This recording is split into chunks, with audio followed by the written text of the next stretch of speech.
Hello friends, welcome back to Cosmopolitan Cornbread. So just as I predicted, all of that rain that we got with that big storm system that came through had our creek up and running. It's actually come down a little bit since the storm. This is one of the things that made us fall in love with this property.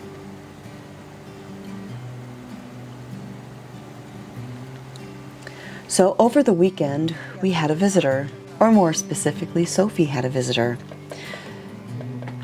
Those of you who know the backstory know that we got Sophie from a couple who were moving to Oklahoma and couldn't take her with them.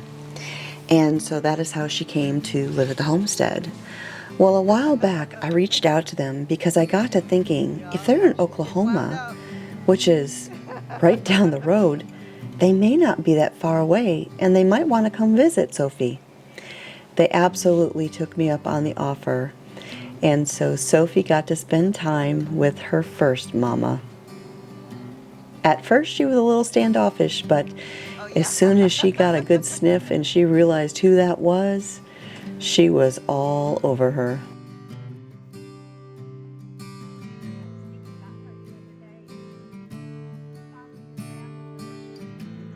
Oh yeah.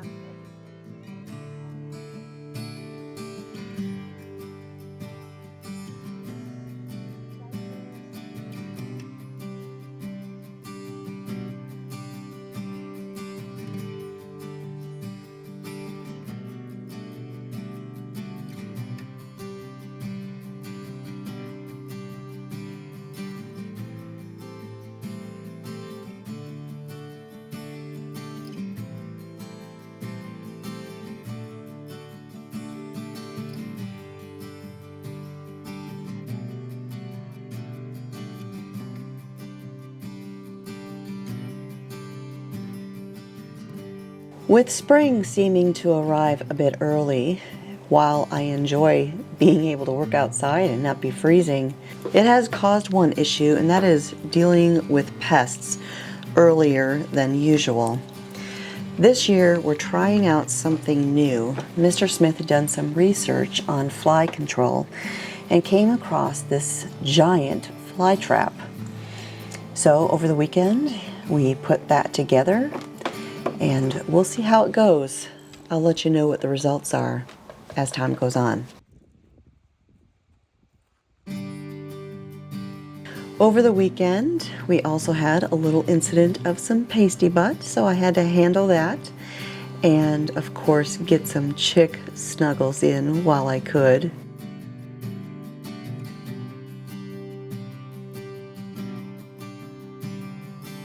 I have an article all about pasty butt if you are raising chicks for the first time, so you can find out what it is, how to handle it, and ways you can potentially keep it from happening again. I'll put a link to that in the video description down below.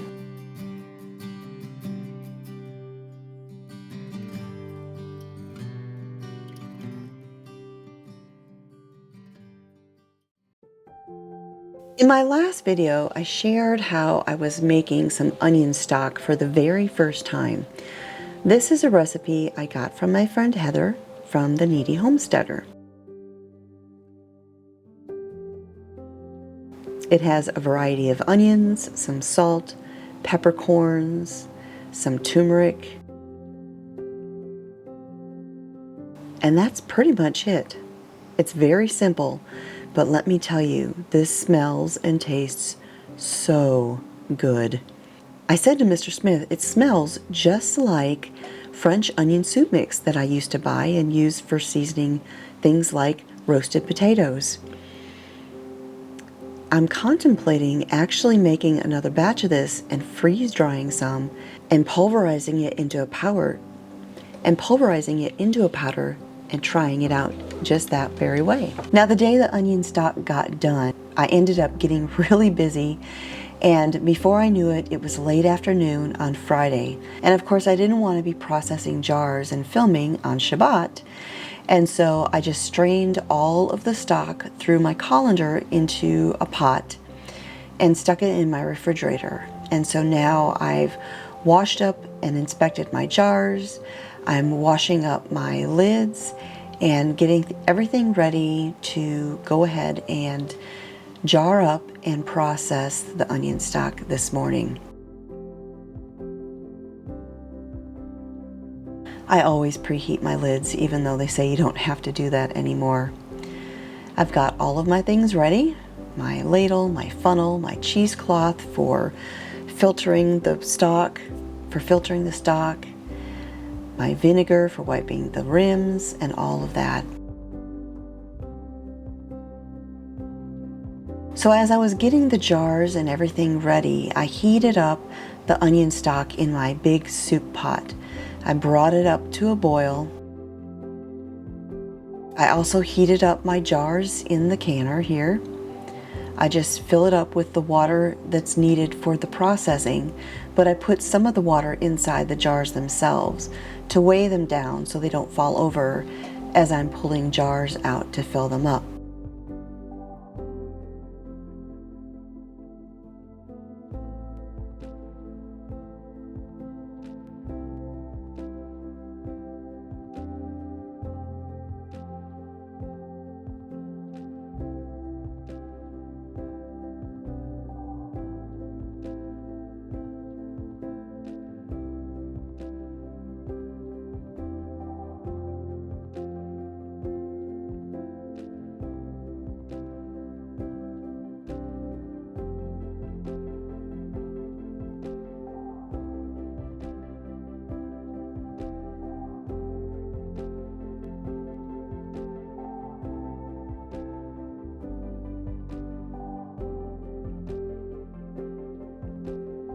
As I ladle the stock through the cheesecloth and it starts to get clogged up and slow down, I just move it to a fresh spot and keep on going. I'm ladling the stock to about a 1-inch head space, which is the space between the top of the jar and the top of the stock. And you may notice that when I filled up the jars, I didn't use a bubble wand to remove bubbles. To be quite honest, when I'm doing a stock or a broth, I will usually skip that step. Sometimes I'll do it, but I usually don't because it's just liquid. I don't see any bubbles getting stuck in there, and so I just kind of skip that step most of the time when I'm doing a liquid. This jar got a little too full, and so I just spooned the excess stock into the next jar that I was going to fill.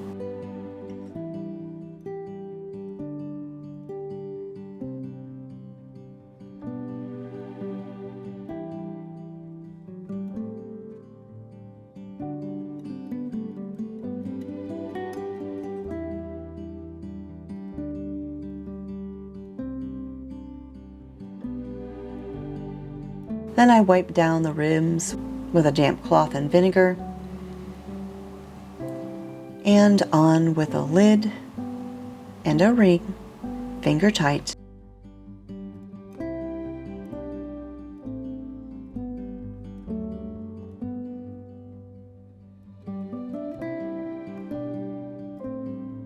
And into the canner.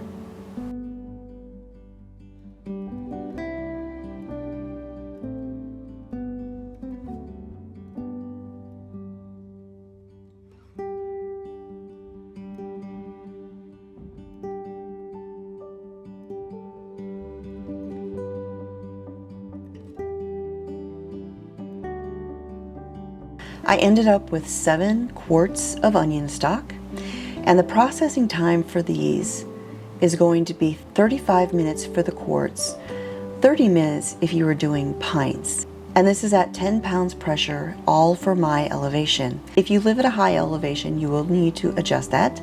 I'll put a link to the article on my website down below where you can find out exactly how to do that.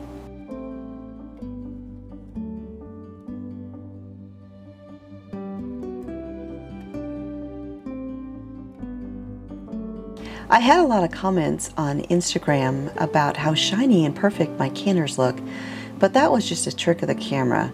If you look close, you can see all sorts of scuff from just everyday use, and some mineral buildup on the lid, even though I always wash and scrub my canners every time I use them.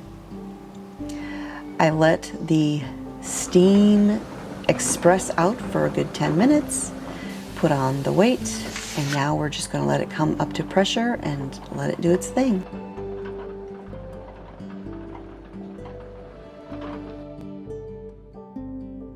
While my jars were processing, I went ahead and I did a quick little DIY that I do quite often here on the homestead. I take my vinegar jugs and I cut them apart and I turn them into a free feed scoop.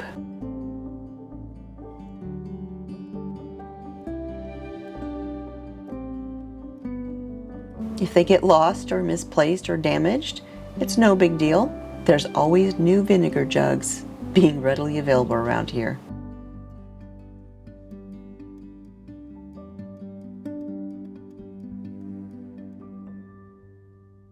All right, so the jars finished their processing. I let the pressure come down naturally, removed the weight, let them sit for a few more minutes, and now I'm removing the lid of the canner.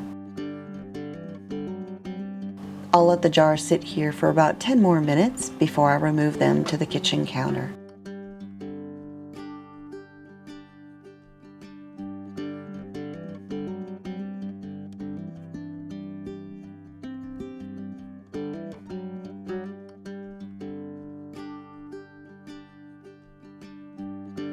Look at those beautiful jars of onion stock.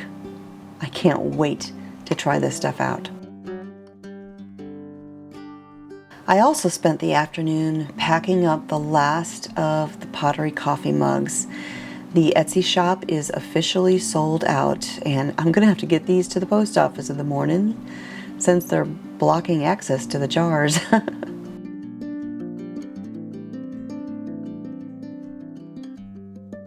Dinner tonight was some leftover pizza. This is a ketovore recipe that I've shared here on my channel a while back. I'll put a link to that video as well as the printable version in the video description down below.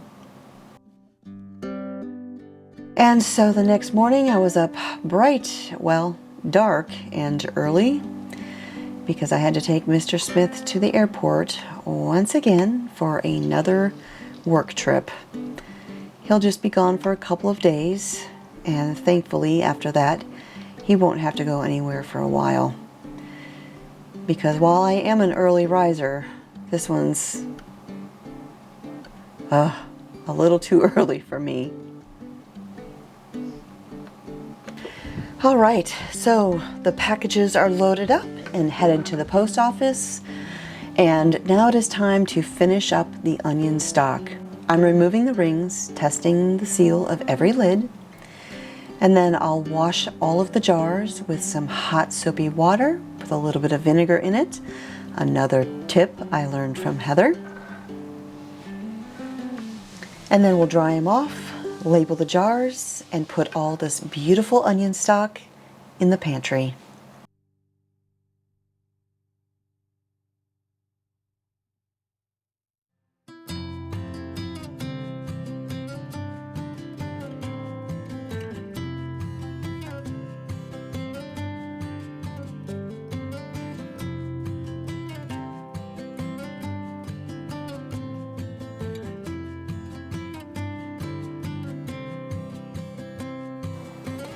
That is it for today, friends. Thank you for spending more time with me again here at the Mountain Homestead.